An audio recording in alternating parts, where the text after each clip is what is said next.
오늘 저희가 함께 읽은 베드로전서 1장 3절에서 9절까지의 말씀을 우리가 자세히 살펴보면 적어도 3절에서 4절까지는 하나님께서 행하신 일, 특별히 누구를 향하여 하셨는가라고 우리가 여쭈어 본다면 믿는 우리들을 이렇게 말씀할 수 있습니다. 그래서 우리를 위하여 행하신 일 3가지가 등장하고 있습니다. 자, 첫 번째는 개역 개정 성경에는 거듭나게 하사 이렇게 표현하고 있습니다만, 우리가 보는 세번역 성경에서는 새로 태어나게 하셨다 이렇게 말합니다. 하나님의 자비로 우리를 새로 태어나게 하셨다 이렇게 말씀하시지요.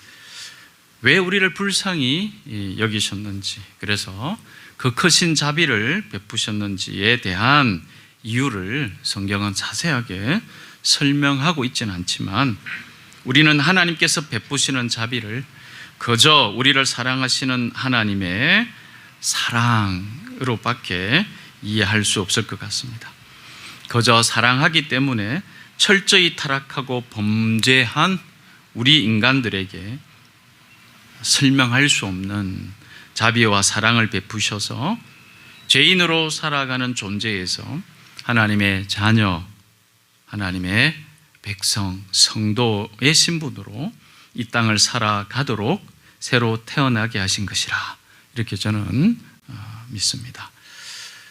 조금 더 이 거듭남, 새로 태어난 삶의 특징에 대해서 어쩌면 저는 이렇게 이해할 수 있지 않을까 이렇게 생각해 보았는데요.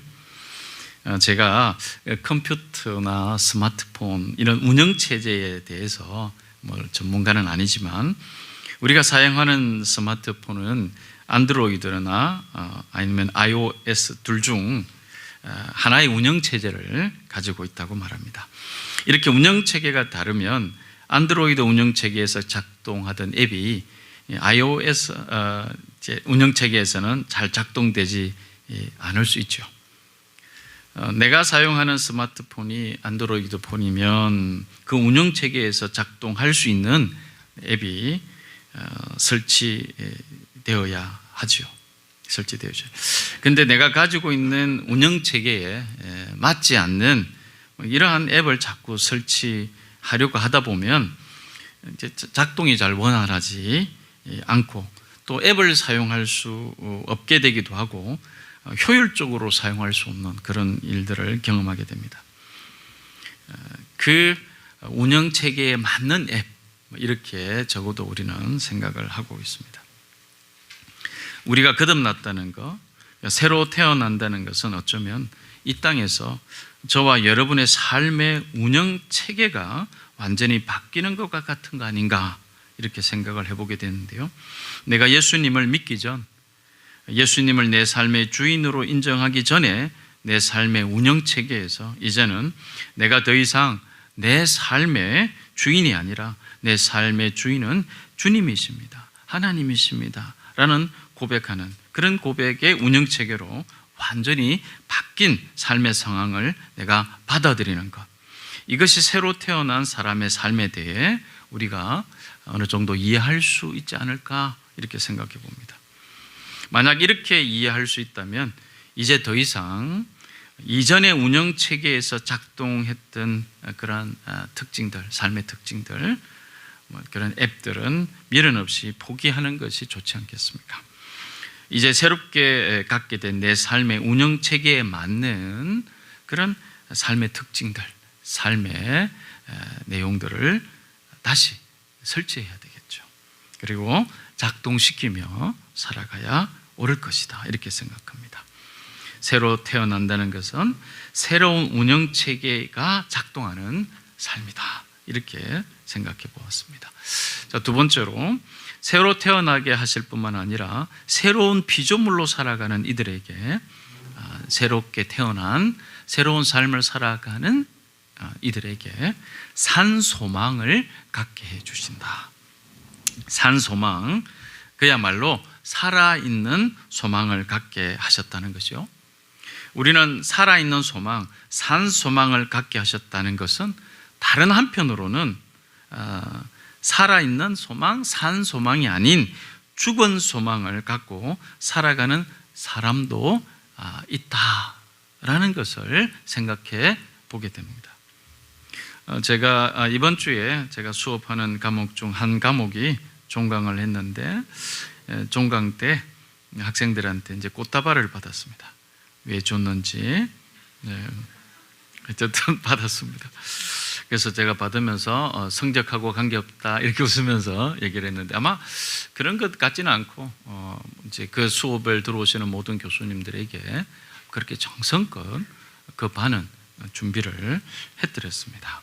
그래서 제가 그 반의 첫 수업이었는데요, 이제 꽃다발을 이제 준비해서 잘 받았습니다. 자, 수업이 끝난 후에 저는 이 받은 꽃다발을 이렇게 보다가 오늘 설교를 계속 제가 묵상하고 있었기 때문에 살아있지 않는 소망, 죽은 소망은 혹시 이런 것 아닐까라는 생각을 그 꽃다발을 보면서 잠시 생각해 보게 되었습니다. 꽃이 너무 예뻤습니다. 꽃이 너무 예뻤습니다. 마치 시들지 않을 것처럼, 제가 몇 개 사진을 찍어서 보여드리면 좋겠는데 그러지는 못했습니다. 어쨌든 예뻤습니다. 꽃이. 그래서 시들지 않을 것처럼 싱싱한 꽃이 소담하게 예쁜 포장지에 감싸져 있었습니다. 그런데 이 꽃은 이제 곧 시들 것이고, 시들면 다시 꽃을 피울 수 없겠구나. 왜냐하면 아무도 잘 알고 있지만 뿌리가 없기 때문이죠. 뿌리가 잘린 채 예쁘게 포장되어 있는 한 묶음의 꽃다발이 마치 제게 이렇게 말하는 것 같았습니다. 살아있지 않는 소망을 갖고 살아간다는 것은 마치 예쁜 꽃다발에 계속 물을 주면서 꽃이 계속 살아있고 자라가기를 바라는 바람을 갖는 것이야, 이렇게 말이죠. 세상 사람들이 잡으려고 아둥바둥하는 대부분의 것들이 바로 이렇게 잠깐 즐겁게 해주다가 사라질 죽은 소망 안에 있는 운영체제라면, 하나님께서 우리로 갖게 하신 소망은 여전히 살아있어서 계속 꽃 피우고 열매 맺게 하시는 살아있는 소망, 산 소망 안에 있는 운영체계가 아닐까, 이렇게 생각을 해보게 되었습니다. 이런 살아난 소망을 가지고 있지 않으면 영원하신 하나님에 잇닿아서 살아가는 삶이 불가능하기 때문에 계속 꽃 피우는, 하나님의 뜻이 계속 꽃 피워지는 그런 영원에 잇닿은 삶을 산다는 것은 불가능하다, 이렇게 성경은 우리에게 말씀하고 있습니다. 우리를 새로 태어나게 하심, 산 소망을 갖게 하심, 그리고 하나님께서 우리를 위해 행하신 세 번째는 4절에 우리가 물려받을 유산을 하늘에 하나님이 간직하고 계시다라는 것입니다. 우리가 간직하고 있는 것이 아니라 하나님이 하늘에 간직해 두고 계시다, 이렇게 표현하고 있는데요. 그래서 이 유산의 특징은 썩지도 않고 더러워지지도 않고 낡아서 없어지지도 않는다. 즉 영원히 변하지 않는 것이며, 그래서 하나님께서 가지고 계시기에 취소되지 않을 유산이다, 이렇게 말씀하고 있습니다. 그러나 한 가지 놓쳐서는 안 되는 것이 있습니다. 그것은 이 세 가지의 사건, 하나님께서 우리에게 베푸신 은혜의 사건이자 우리가 받은 이것이 그냥 저절로 우리의 것이 되는 것은 아니다라는 사실입니다. 예수 그리스도께서 십자가에서 죽으시고 부활하심을 믿을 때 이 사실을 믿는 사람들이 새로 태어난 삶을 살게 되고, 비로소 사라지지 않을 산 소망을 갖게 되고 영원히 변하지 않을 하늘의 유산을 소유하게 된다는 것입니다. 나는 지금 하나님을 나의 하나님으로 모시고 살아가는 삶의 운영체계 안에 있는가를 다시 한 번 더 돌아보고 확신할 수 있었으면 좋겠습니다. 그렇다면 우리는 오늘 함께 읽은 베드로전서 1장 3절의 말씀처럼 우리 주 예수 그리스도의 하나님 아버지께 찬양 드리는 삶을 살아가는 것이 마땅하지 않겠습니까? 하나님께 찬양을 드리는 삶은, 그래서 하나님께 영광을 돌리는 삶은 단순히 입으로만 하는 고백에 머물지 않습니다. 우리 입으로 고백하는 하나님을 향한 찬양과 고백이 반드시 우리가 살아낸 삶의 고백 위에서 드려지는 찬양일 겁니다. 삶으로 드려지는 찬양이 없다면 우리의 입술로 고백되는 그 어떤 찬양도 진정한 의미의 찬양일 수 있을까, 이렇게 생각해 보시기를 바랍니다.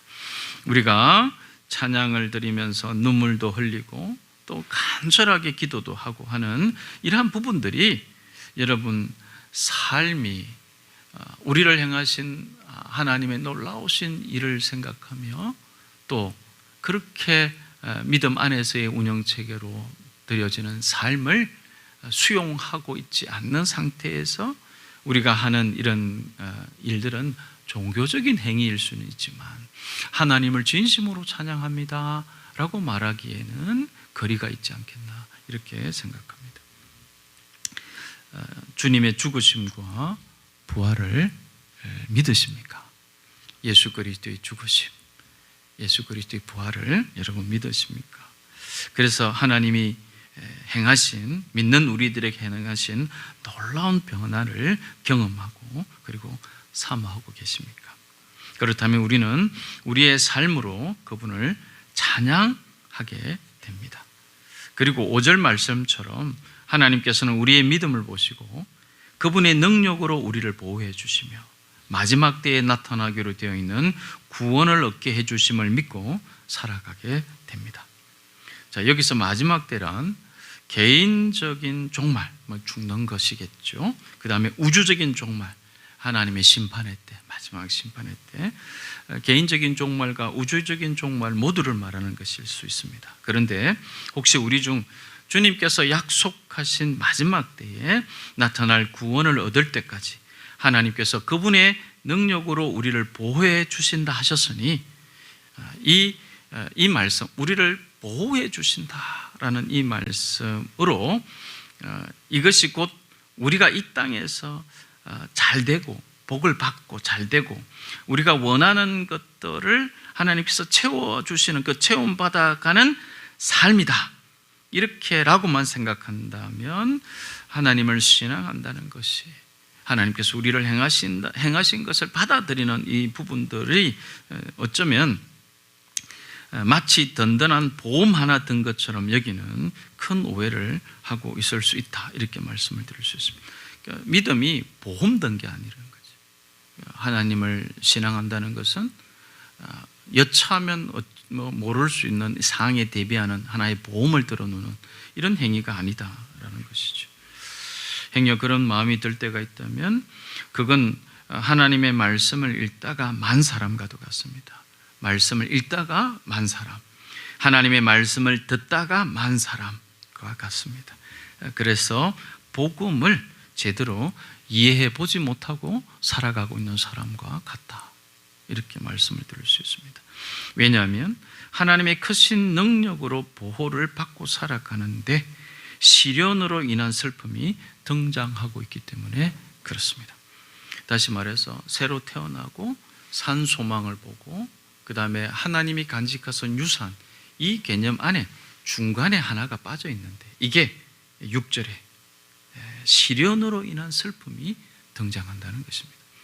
오히려 이 중간에 등장해야 될 것은 하나님의 능력으로 보호하심을 받고 있는 상황에서 이 중간에 등장할 것이 우리가 잘 되는 것, 복을 받는 것, 하나님이 채워주시는 것, 이렇게 중간에 등장할 줄 알았는데 중간에 등장하는 것은 오히려 대신에 6절입니다. 그러므로 여러분이 지금 잠시 동안 여러 가지 시련 속에서 어쩔 수 없이 슬픔을 당하게 되었다 하더라도 기뻐하십시오. 이게 시련을 당해서 슬픔이 당한다, 이런 얘기를 하고 있죠.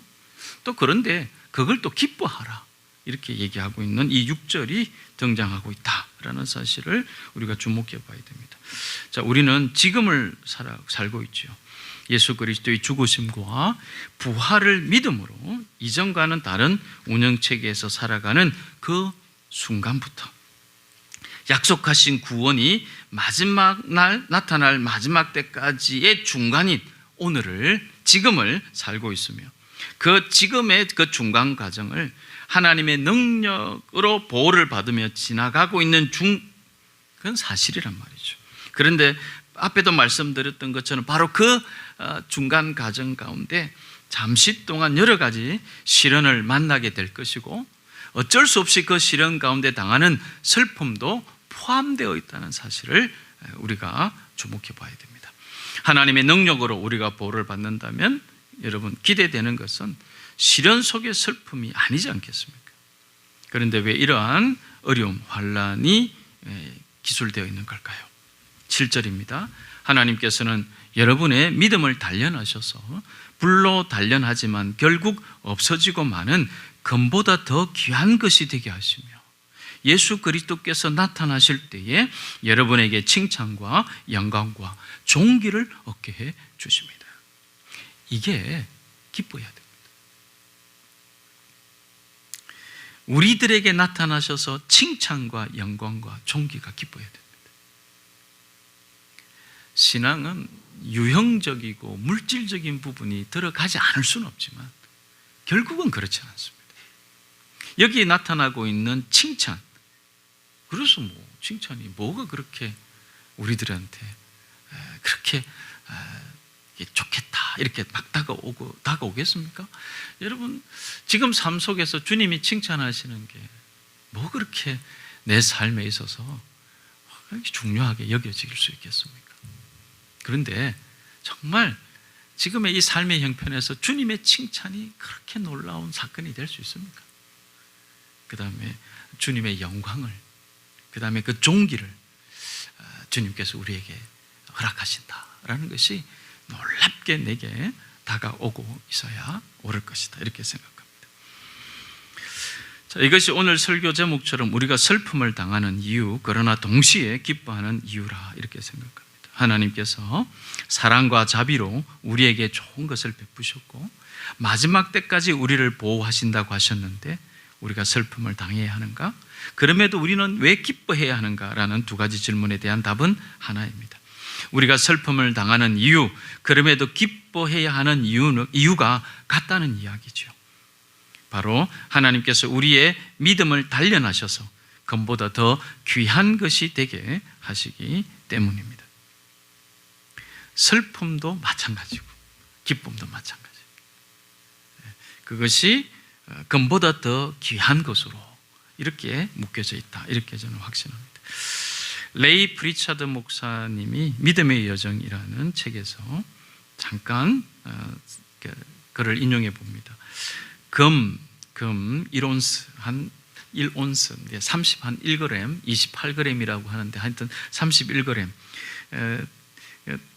금 8돈 정도 된다고 합니다. 대략 돌반지가 금 한 돈이라면 대충 이제 금 1온스가 어느 정도인지 대충 그려지시죠.